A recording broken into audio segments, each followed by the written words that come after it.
नमस्कार सर्वांना, कसे आहात सर्वजण। आज मला खूप आनंद होत आहे कारण तुम्हाला माझं चॅनल आवडत आहे। तुम्ही माझे व्हिडिओज वगैरे सध्या तुम्ही सगळे बघत आहात आणि त्याला चॅनलला सबस्क्राइब सुद्धा करत आहात आणि व्हिडिओज आहेत ते सुद्धा तुम्ही लाईक करत आहात। तर याच्या असाच तुमचा सपोर्ट मला नेहमीच राहू दे, त्याच्यामुळे मला पुढचे व्हिडिओज करण्यासाठी वगैरे चांगला हुरूप सुद्धा येईल। तर चला, आज नेक्स्ट घटना तुम्हाला सांगायची आहे। सत्य घटना आहे। एक भूत, तिला कोणतरी, तिचे केस मोठे होते, अगदी जवळजवळ आपल्या ढोपरापर्यंत तिचे केस मोठे होते। तर त्या केसाला पकडून कोणतरी खेचत खेचत बाहेर दरवाजापर्यंत घेऊन यायचं। जी सत्य घटना आहे त्यावर बोलू। ही घटना आहे गोवंडी देवनाथ कॉलनी मधलीच आणि ही घटना आहे माझ्या आजीची, म्हणजे माझ्या आईची आई। तिच्याबरोबर ही घटना घडलेली आहे। जवळजवळ याला 60 ते 65 वर्ष झालेली आहेत। तर तिथे आता आजीचं लग्न, आजी आणि आजोबांचं लग्न, आजीचं वय जवळजवळ 12 वर्षाचं वगैरे होतं, त्यावेळी तिचं लग्न झालेलं होतं। आणि दोघंही आजोबा आजी हे खूप एकमेकांवर प्रेम करायचे, त्यांच्यामध्ये कधीच भांडण तंटा नाही, काही नाही आणि खूप प्रेमाने राहायचे। आणि माझे आजोबा जे होते ते माझगाव डॉकमध्ये कामाला होते। तर हळूहळू हळूहळू यांना मुलंही झाली, मुलगे झाले आणि 3 मुलगे झाले आणि 2 मुली झाल्या। माझी आई त्यावेळी एक 7 ते 8 वर्षाची होती। तर त्यावेळी आजीला ताप वगैरे यायला सुरुवात झाला। तर नॉर्मली आपण जसं विचार करतो डॉक्टरकडे, म्हणजे काही औषधं वगैरे घेणं वगैरे ते सगळं तिचं चालू होतं। पण हे तिचं रोजचंच झालं, म्हणजे ताप तिला यायचा, काही खोकला वगैरे यायचा आणि त्याच्यामध्ये औषधं थोडंसं खायची, पुन्हा ती बरी व्हायची, पुन्हा थोड्या दिवसांनी ताप, पुन्हा बरी व्हायची, पुन्हा थोड्या दिवसांनी ताप। एकदा ती रात्रीची ताप तिला होता, औषधं वगैरे तिची चालू होती। तर त्यावेळी ती रात्री 2-2:30च्या नंतर अशीच रात्रीची उठली आणि बाहेर दरवाजाच्या बाहेर म्हणजे उठून अंथरुणाच्या इथून ती दरवाजाच्या इथे यायला सुरुवात केली तिने। पुढे जाणार तितक्यात आजोबा उठले आणि तिने विचारले की माझ्या आजीचं नाव सुनंदा। तर तिला विचारले कुठे चाललीस तू? तर ती म्हणाली की नाही, कुठे नाही। तर त्यांना काय वाटलं की काय बाथरूमला वगैरे जायचं असेल, तर बाथरूम तर त्या दिशेला नाहीये। पण तुला बाथरूमला जायचं तर तिथे जा ना, बाहेर दरवाजाकडे बाहेर कुठे जातेस? तर ती म्हणाली की नाही, मी कुठे जाते, मी कुठे नाही जात आहे। मग तिला बरं नव्हतं म्हणून तिला हाताला पकडून मग नंतर आजोबांनी सांगितलं की चल झोप, बाथरूमला जायचं तर जा आणि झोप। ती येऊन अंथरुणामध्ये झोपली आणि झोपल्यानंतर तिला थोडा 1 तास गेला असेल, बाकी सगळे झोपले।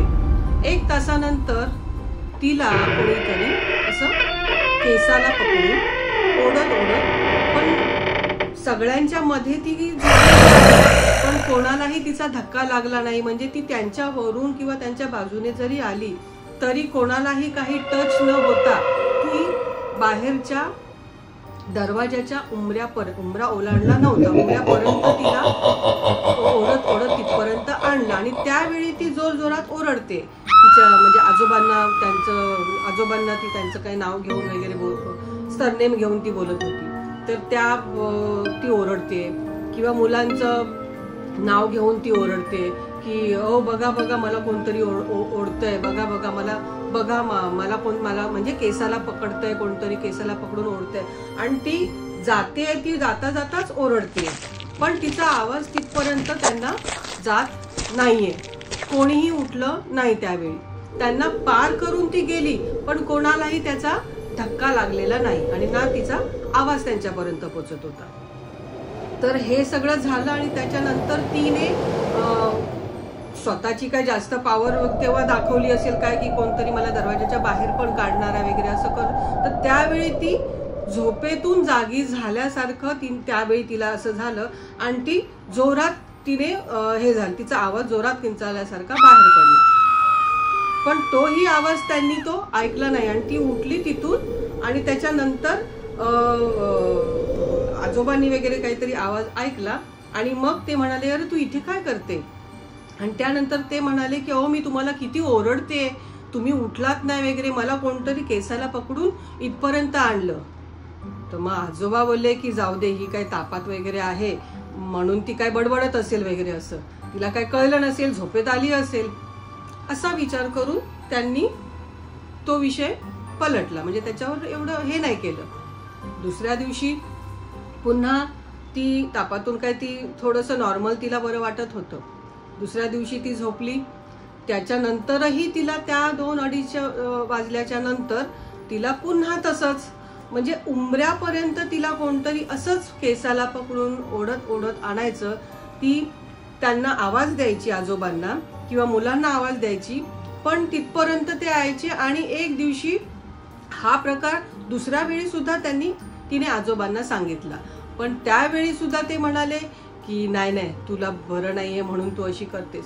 पण शेवटी 3-4थ्या वेळी ते बोलले की नाही, तुम्ही माझं ऐकत नाहीये, मला कोणतरी ओढतं.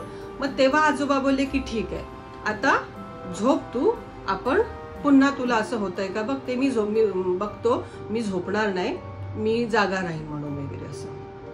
आणि असं त्यानंतर आजोबा त्या रात्री झोपले नाही.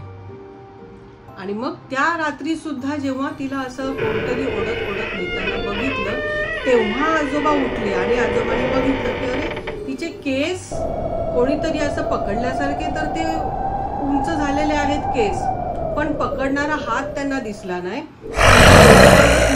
ते पण त्यांनी बघितलं, उंबऱ्यापर्यंत कोणतरी नेत आहे ते पण बघितलं, पण तिला बाकी कोण ओढतायत त्यांना हे दिसलेलं नाही.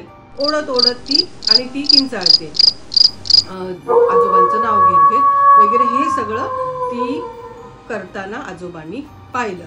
आणि नंतर मग ते उठले पटकन आणि तिला जोरात खेचलं.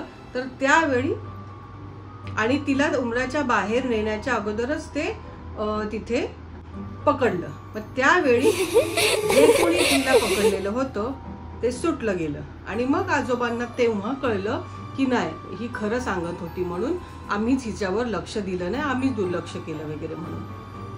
मग असं हे सगळं झाल्यानंतर मग दुसऱ्या दिवशी माझ्या आजोबा, म्हणजे दुसरे आजोबा, म्हणजे मी माझ्या अगोदरच्या व्हिडिओमध्ये सांगितलेलं होतं की ताडदेवचं जे मी माझा हे सांगितलेली घटना, तर ते आजोबा म्हणजे ते जे आजोबा आहेत म्हणजे माझ्या ह्या आजीची बहिणीचे मिस्टर ते.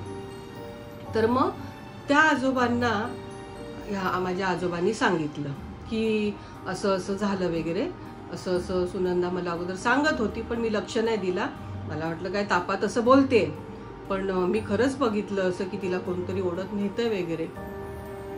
मग तेव्हा सगळे विचारात पडले. तेव्हा मग आजोबा म्हणाले की ठीक आहे, आपण एक काम करू की हिला मी माझ्या इथे घेऊन जातो. मग तेव्हा ते तिथे घेऊन गेले, ते जिथे राहत होते त्यावेळी, कारण ते तेव्हा RTO ऑफिसर होते आजोबा.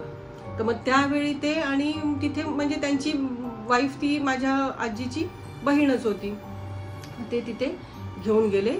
आणि घेऊन गेल्यानंतर मग सगळ्यांनाच घेऊन गेले तिकडे, म्हणजे जी भावंड होती माझी आई वगैरे, तिची भावंड वगैरे सगळ्यांना तिथे घेऊन गेले. आणि नंतर मग तिथे गेल्यानंतर दुसऱ्या दिवसापासून तिचा ताप वगैरे सगळा ओके, ती ओके, म्हणजे तिला काहीच झालं नाही. अशा प्रकारे तिची तब्येत सुद्धा चांगली व्यवस्थित, अशा प्रकारे ती अगदी म्हणजे मला काहीच नाही झालं, काहीच झालेलंच नव्हतं, अशा प्रकारे तिचं वागणूक होती, वर्तणूक होती, चांगली खाऊन पिऊन तिथे व्यवस्थित होती. मग तिथे तिने जवळजवळ एक 7-8 महिने काढले. आणि नंतर मग 7-8 महिन्यानंतर ती ओके झाली, चांगली व्यवस्थित, कारण या दुसऱ्या मुलांच्या शाळा वगैरे ते पण वगैरे होतं. तर मग त्याच्यामुळे मग पुन्हा आजी मुलांना घेऊन वगैरे इथे पुन्हा आली गोवंडीला.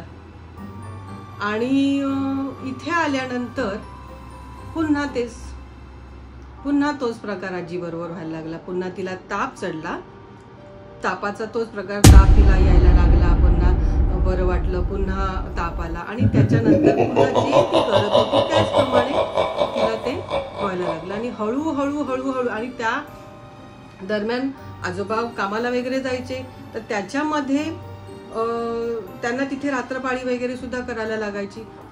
या दरम्यान तिची तब्येत जास्त खालवायला लागली, खूप डाऊन झाली तिची तब्येत. ती जाग्यावरच तिचं उठणं वगैरे सगळं बंद झालं. अजूनही तिला नंतर इंटरनली प्रॉब्लेम्स वगैरे, जे महिलांचे प्रॉब्लेम्स वगैरे असतात, तर ते प्रॉब्लेम्समधून तिला जावं लागलं. आणि त्याच्यानंतर मग ती हळू हॉस्पिटलमध्ये सुद्धा तिला ॲडमिट केलं. आणि तिने आजोबांना सांगितलं. पण त्या दरम्यान जेव्हा दुसऱ्या आजोबांनी, जेव्हा ताडदेवचे जे आजोबा आहेत, तर त्यांनी जेव्हा तिथे नेलं, तर तेव्हा त्यांनी ह्याच्या मागचं कारण काय आहे, म्हणजे जेव्हा तिला हा पुन्हा त्रास व्हायला लागला इथे आल्यानंतर, तेव्हा त्यांनी बघितलं की हा त्रास माझ्या इथे नेलं तर ती ओके होती, पण पुन्हा इथे आणल्यानंतर तिला पुन्हा हा त्रास व्हायला लागला, तर हा नेमकं काय प्रकार आहे.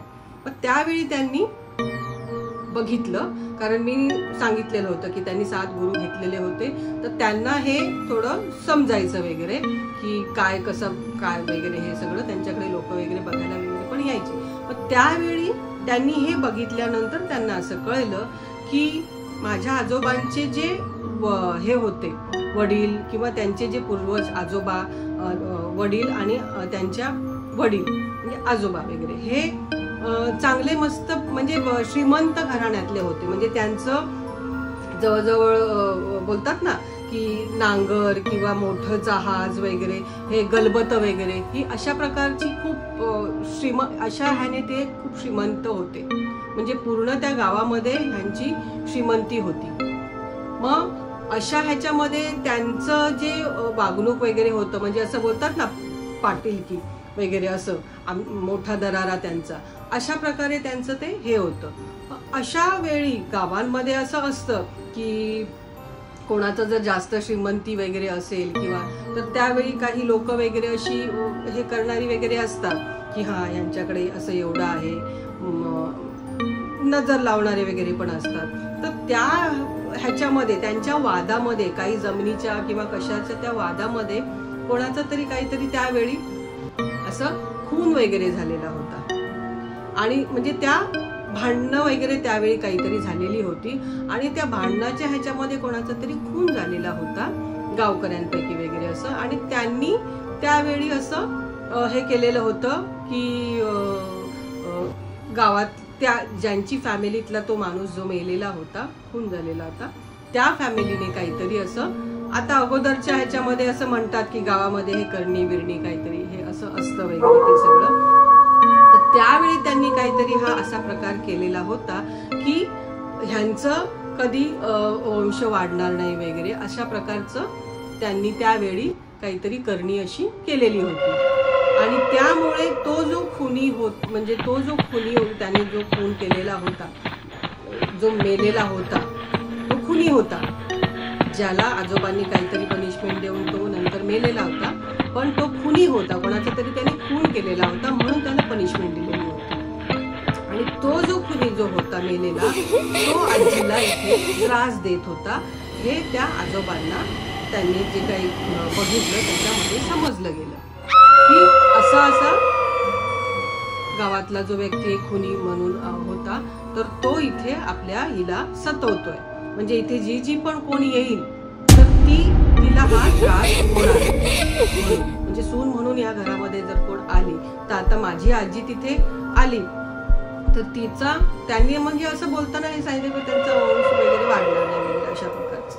मग त्यावेळी मग आता हा जो प्रकार झाला, तर त्याच्यानंतर मग आजी जेव्हा ॲडमिट होती हॉस्पिटलमध्ये, मग त्यावेळी आजीने आजोबांना सांगितलं की जो कोण व्यक्ती, जो कोण आहे, जो मला सतवतोय, मला हे असं पकडून बाहेर उंबरठ्याच्या नेतोय वगैरे, मला त्रास देतोय, पूर्णपणे हे केलेलं आहे, तो तर आता माझ्यामधून निघू शकत नाही असं मला वाटतंय, कारण मी पूर्ण बरी होऊच शकत नाहीये अशी माझी कॅपॅसिटी झालेली आहे म्हणून. तर त्यामुळे ज्यावेळी मी मरेन, माझं जेव्हा मरण होईल त्याच्यानंतर तुमची चांगली भरभराट होईल वगैरे म्हणून असं सांगितलं आजीने, की मी या जगात जेव्हा नसेल तेव्हा तो जो आहे ज्याने मला पकडलेला आहे तो सुद्धा मला घेऊनच जाणार आहे आणि त्याच्यानंतर तुमचं चांगलं भरभराट होणार. आणि आजी नंतर एक्सपायर झाली.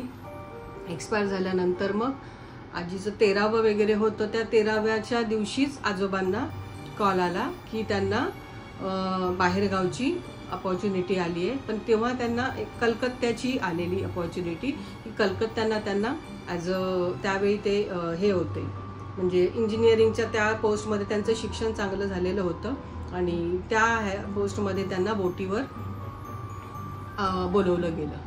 आणि मग कलकत्त्याला ते 1 वर्ष पण त्यांना झालं नाही आणि 1 वर्षामध्येच त्यांना मग नंतर मग जर्मनी, इंडोनेशिया, हाँगकाँग, जपान, चीन ह्या अशा वेगवेगळ्या देशांमध्ये त्यांना नंतर मग बोलवलं गेलं वगैरे आणि ते त्या देशांमध्ये मग बोटीवर ते होते. मग अशा प्रकारे त्यांची भरभराट तर नंतर झाली. म्हणजे ज्याप्रमाणे आजीने सांगितलं त्याप्रमाणे त्यांची भरभराट खूप झाली. आजोबांनी भरपूर पैसा कमवला. म्हणजे आईच्या किंवा सगळ्यांच्या नावावर चांगलं वगैरे पैसा वगैरे व्यवस्थित सगळा ठेवला. आईचं लग्न वगैरे चांगलं लावून दिलं आणि मामांचं चांगलं शिक्षण झालं. मामा इंजिनियर वगैरे झाले. ते चांगल्या कंपनीमध्ये वगैरे कामाला वगैरे लागले.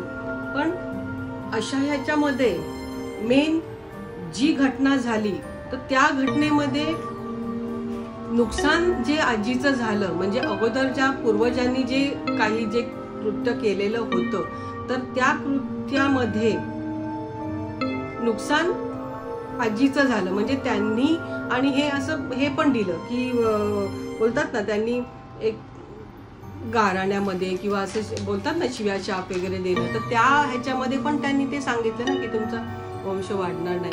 ही सुद्धा एक चांगली गोष्ट नाही केली त्यांनी. मग ह्या गोष्टी किती खऱ्या होतात काय होतात मला ॲक्च्युली माहीत नाही.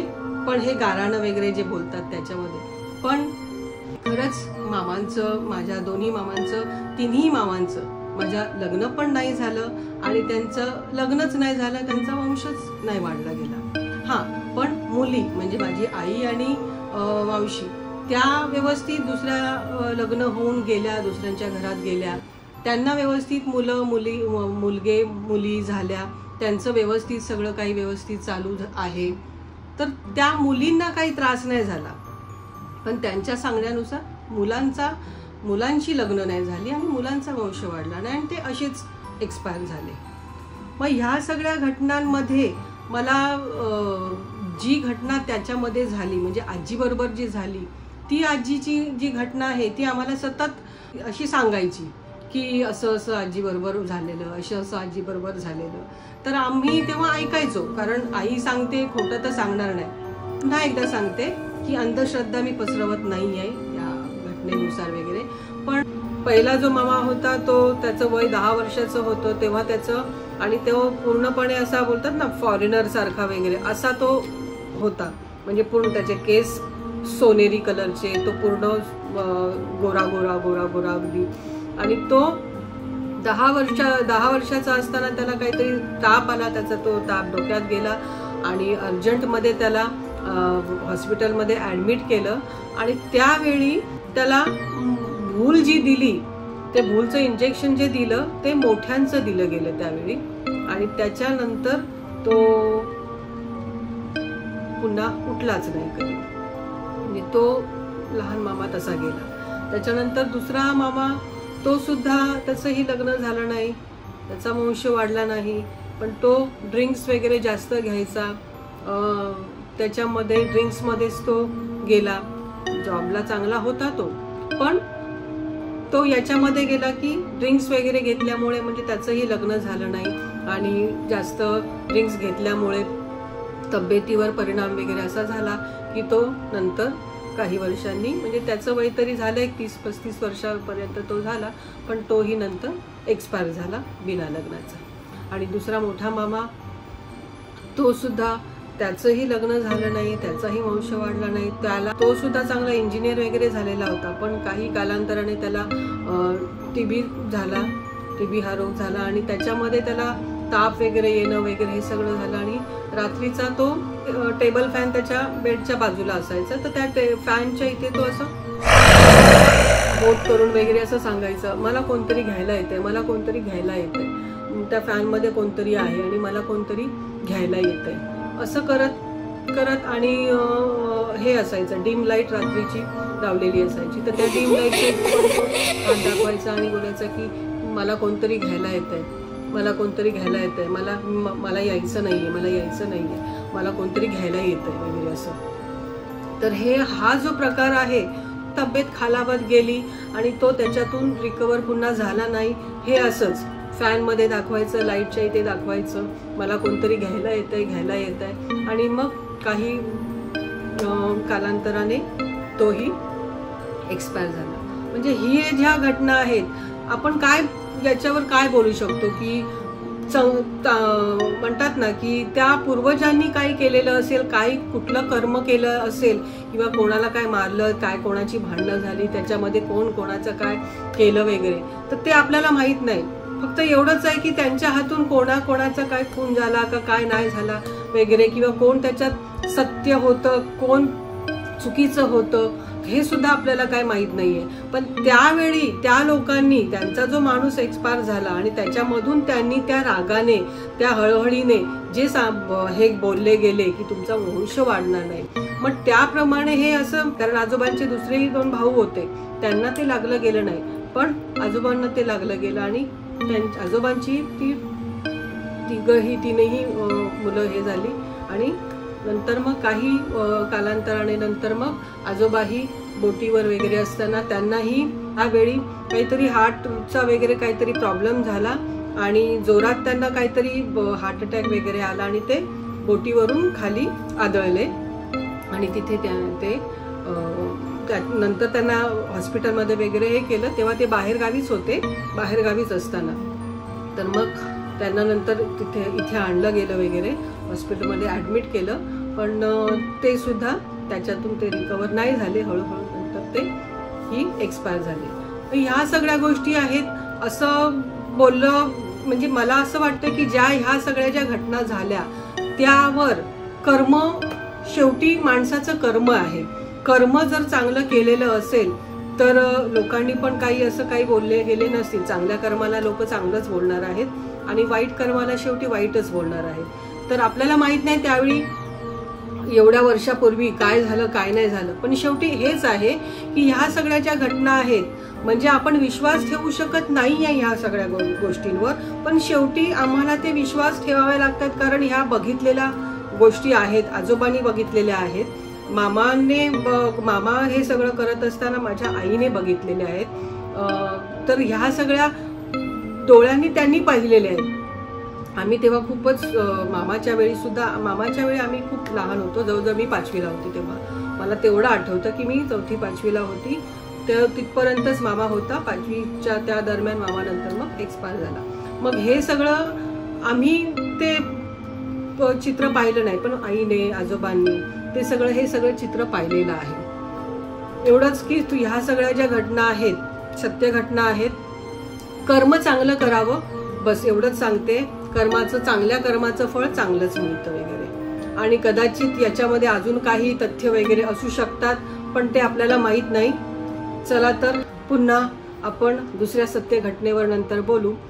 व्यवस्थित पूर्ण व्हिडिओ बघा, कसा वाटला सांगा. आवडला असेल तर लाईक करा. जर त्याच्यामध्ये जर तुम्हाला काही ॲडवाइस द्यायची असेल तर नक्कीच ॲडवाइस द्या, कमेंट्स द्या आणि चॅनलला नक्कीच सबस्क्राईब करा.